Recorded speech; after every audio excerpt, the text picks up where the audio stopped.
Good morning. Now we will start discussion on a new module, energy production from algal biomass. In the previous module we have discussed on the production and cultivation of the algal biomass and its harvesting from the wastewater or the liquid media.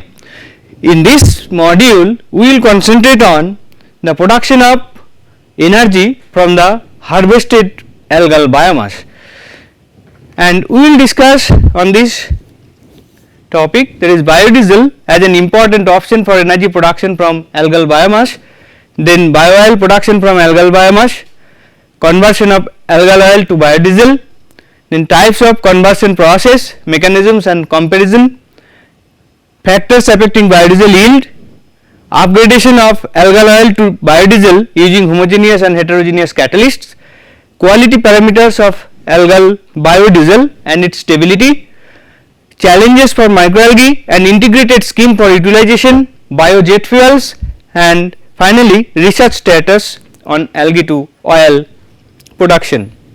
So, at first we will see biodiesel as an important option for energy production.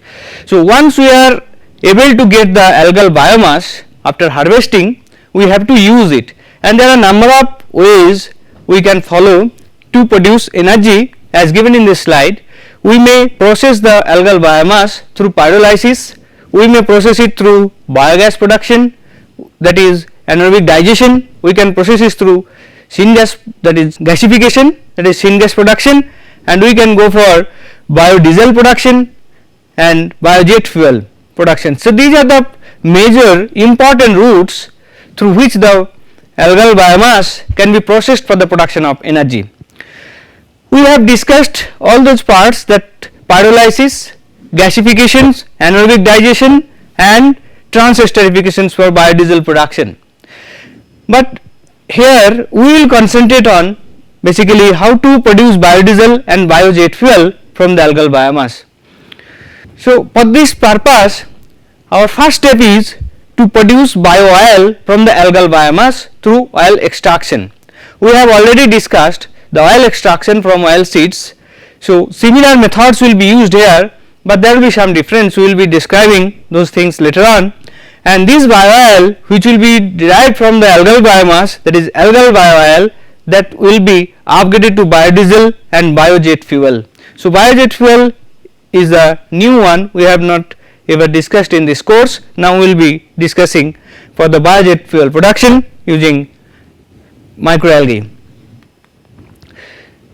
So, now this is the flow sheet which is followed basically for the production of bio-oil from the algal biomass. So, after harvesting, the biomass is dried conventionally, the high moisture content is removed through drying, then dried biomass, dry algal biomass, that is added with some solvent to extract the lipid. So, solvent extraction is the main route for the oil extraction from the algal biomass, but here in the previous case when we were discussing oil or lipid extraction from the vegetable oil seeds, in that case solvent was different, here solvent will be different, because algae will be containing both polar and non-polar lipids. So, solvents will be a polar and non-polar nature with some ratio, and then we will be able to separate the lipid, and that lipid will be further separated, lipid plus biomass, unconverted biomass or the rest of the biomass. So, those biomass will be separated,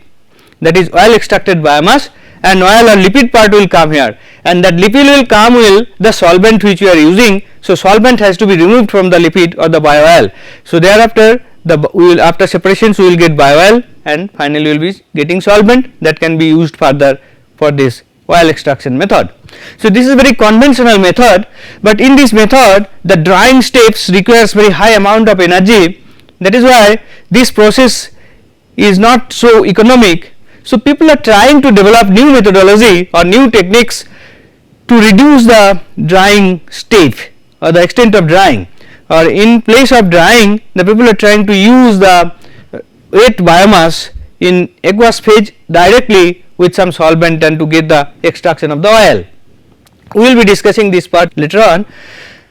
Now, for solvent extraction we have seen that in oil seeds to bio-oil production, then speller or mechanical press was used and solvent extraction was also used. So, solvent extraction and here the solvent extraction similar type of mechanism, but only difference is the both polar and non-polar solvents are used in this case.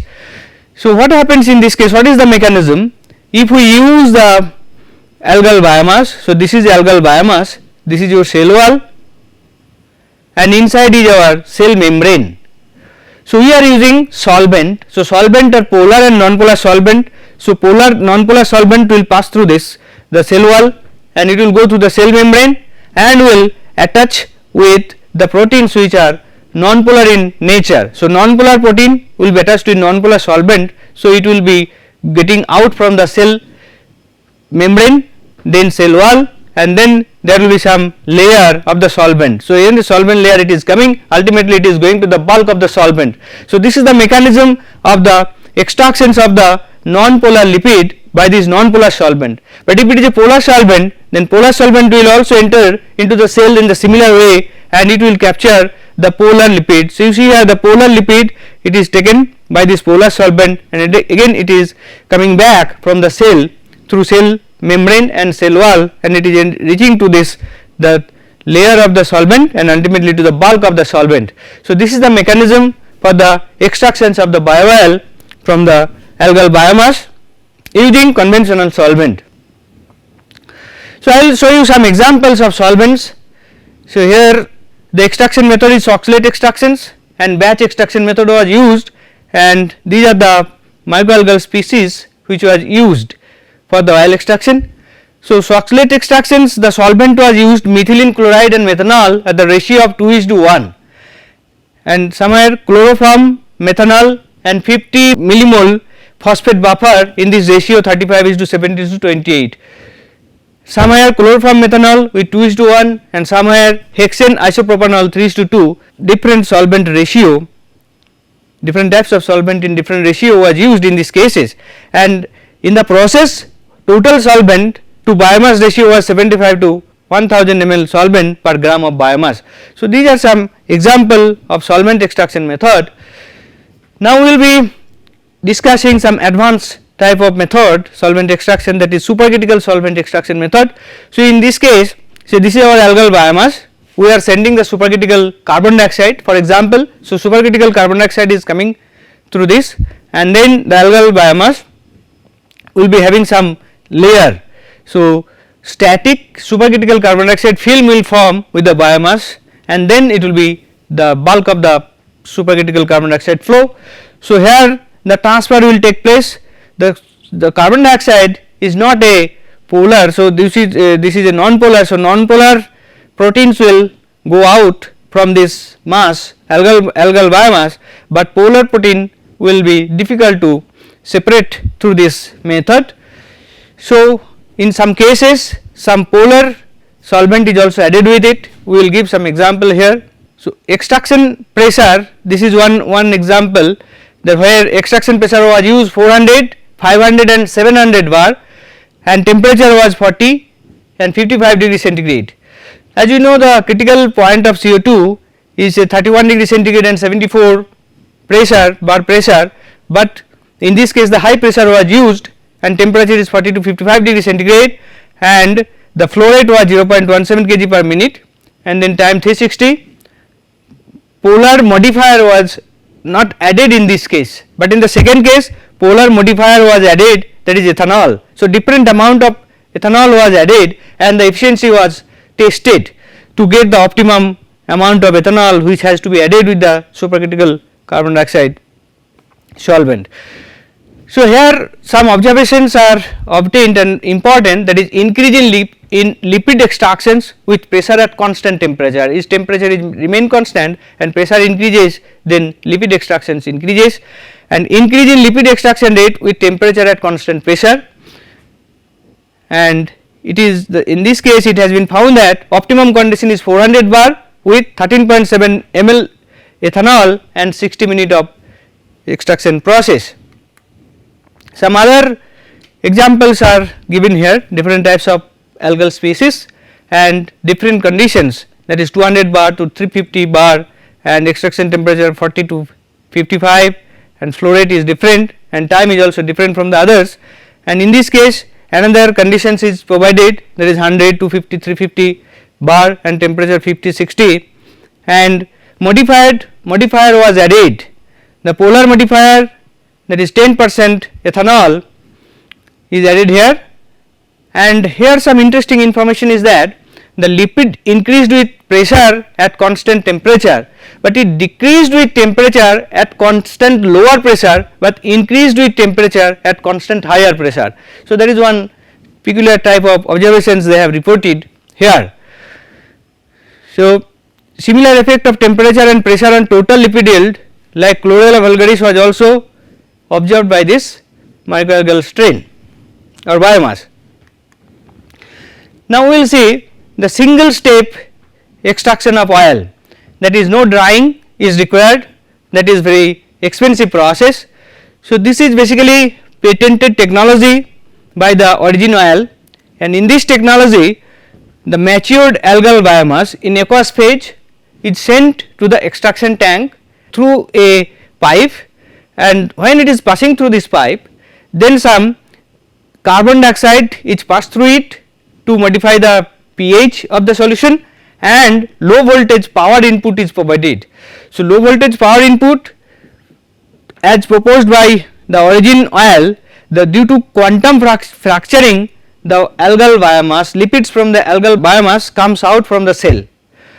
So, no drying is required. So, when in the extraction tank we get lipid, water as well as biomass. So, when we separate it, we can get 3 layer lipid, water and biomass, that is lipid, in this biomass lipid is less. So, the water is recycled and this lipid is used as bio oil. Now, we will go to the next part, that is we have got extracted oil. Now, we have to convert it into biodiesel through the transesterification process. So, in the previous module we have already discussed transesterification process and the basic reactions involved in it. Here we will be discussing on the mechanistic path, what are the chemical reactions going on and what are the mechanisms for different types of catalyst. And we will see that this is the basic reactions as you have discussed earlier, that is triglyceride reacts with some alcohol, the methanol, ethanol or any higher alcohol, and then in presence of catalyst. So, they give us esters and this is glycerol. So, these esters are our desired product for the biodiesel, and this catalyst may be base catalyst, acid catalyst and heterogeneous acid base catalyst. So, if we can classify the type of catalyst, we can get different types of catalyst here, that is catalyzed transesterification process may be homogeneous base catalyst, homogeneous acid catalyst, heterogeneous base catalyst, heterogeneous acid catalyst and enzyme catalyzed. So, these are the basic types of catalytic reactions which have been tested for the production of biodiesel from algal bio oil. Apart from these, some improved technology or process has also been used, like say oscillatory flow reactor assisted transesterification in presence of NaOH as catalyst, then microwave technology assisted transesterifications in presence of KOH as catalyst, ultrasonic technology assisted transesterifications in presence of KOH as catalyst, and co-solvent method for biodiesel productions. So, these methods have been applied to further improve the efficiency of the process.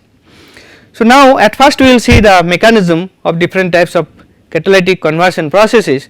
So, if it is a base catalysis process, so in this case we have to add some base catalyst, say NaOH is added. So, NaOH will react with alcohol and NaOR will form. So, NaOR will give us OR minus plus Na plus. So, OR minus and Na plus.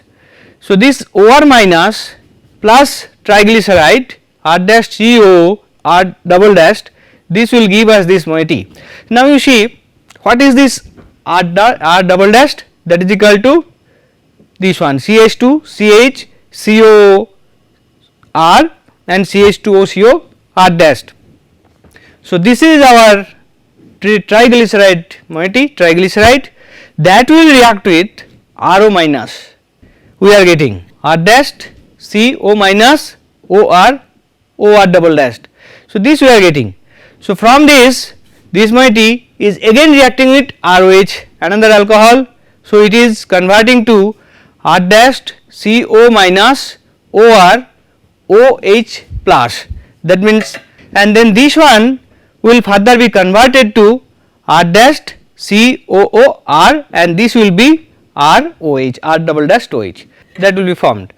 So, this is the base catalyzed reaction mechanism, and acid catalyzed reaction mechanism is different from this. So, here this is our triglyceride. So, this triglyceride in presence of H plus, this it is converted to this one. So, H plus is first attached with the oxygen. So, then this moiety is formed. So, from this it is converted to the H plus charge shifts. So, it is coming to this one. So, this moiety further reacts with alcohol and produces this intermediate product. So, this intermediate product is further converted to R dash COOR. So, we had R dash COOR double dashed, now we are getting R dash COOR. This is our desirable product and this is transesterification. So, here it is interesting that R double dashed is equal to this glycerol group, because acid catalyzed reactions are basically used, we have discussed in the previous module, to esterify the free fatty acids. So, free fatty acids are shown here, or this can also be used with esters. So, OH can also be replaced by R. So, this is the mechanism for the acid catalysis reactions for the transesterification, and for the heterogeneous catalysis the reaction mechanism is similar to base catalyzed reactions, but in this case the base, in case of base catalyzed reactions where NaOH or KOH is used. So, both are soluble in the media and Na plus and OH minus is formed, but in this case the catalyst is not soluble, it is a solid phase. So, Ca and O, for example, say CaO catalyst. So, Ca and O will be available in solid form and Ca will help to form the OR minus and O will help to form the H plus, and the similar reactions with respect to base catalyst will be taking place, but unlike base catalyst reactions CaO will not be dissolved in the liquid phase. So, this is the reaction steps. So, ROH will, alcohol will react with this and will form this intermediate moiety with the catalyst alcohol moiety, and that will react with the triglyceride, and after this triglyceride reactions this will be the first step, a first intermediate product. So, similar type of reactions which we have just discussed here in case of base catalyzed reactions, similar type of reactions will take place, and then this moiety will further be converted to this one and this one will further be converted to this one, and our catalyst will be separated. So, this is the mechanism of the heterogeneous catalytic process for the transesterification. Now, we have already discussed in the previous module also how the process efficiency can be controlled or on which factors the efficiency is dependent. So, those are the factors: oil temperature, reaction temperature, ratio of alcohol to oil, catalyst type and concentration, and intensity of mixings, purity of reaction. So, all those things already we have discussed in the previous module also, but one thing we have discussed that in case of base catalyzed reactions, acid or free fatty acids or some esters also form soap. So, that how the soap is formed, that reaction is given here.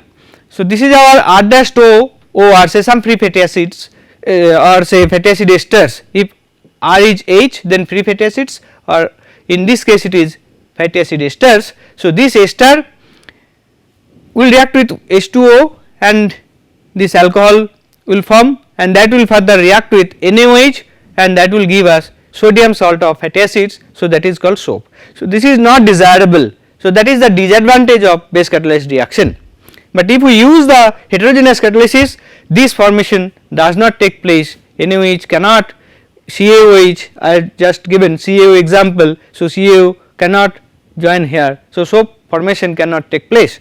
Here we will see some comparison of different types of catalysts, that is base catalyzed, acid catalyzed and enzyme catalyzed reaction.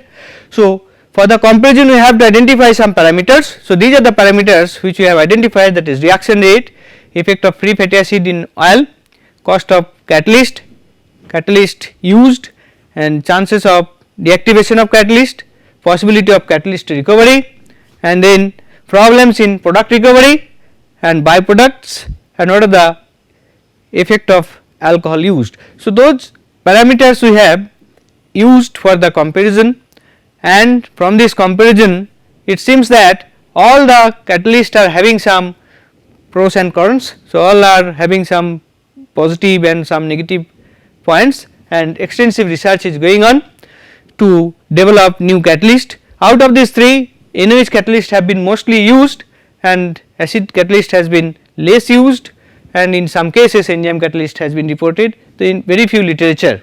Now, we will see the different methods, like say the catalyzed transesterification, that is the base process.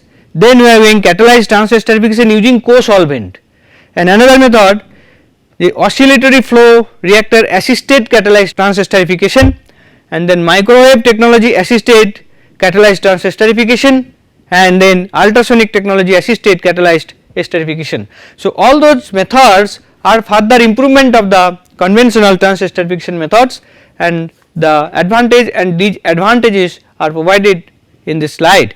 So, catalyzed transesterification is very primitive and mostly used process, and it is well proven, but its performance can be highly affected with catalyst types. So, this is catalyzed transesterification using co-solvent. When we are using some co-solvent, it improves the solubility. So, co-solvents are volatiles. The disadvantage is that co-solvents are volatiles and are not environment friendly. So, these are the disadvantage, and this improves the performance by increasing the solubility of the oil, and the conversion is improved. So, this is the advantage. Some other things for other processes, like say OFR, they improved heat and mass transfer between medium.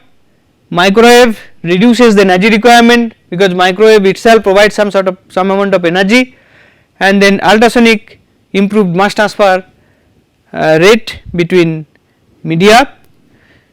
So, these are the advantage of this process. Some disadvantages are provided here.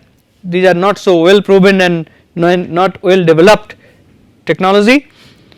So, up to this, in this part of this module, we will discuss the rest in the next part of this module. Thank you very much for your patience.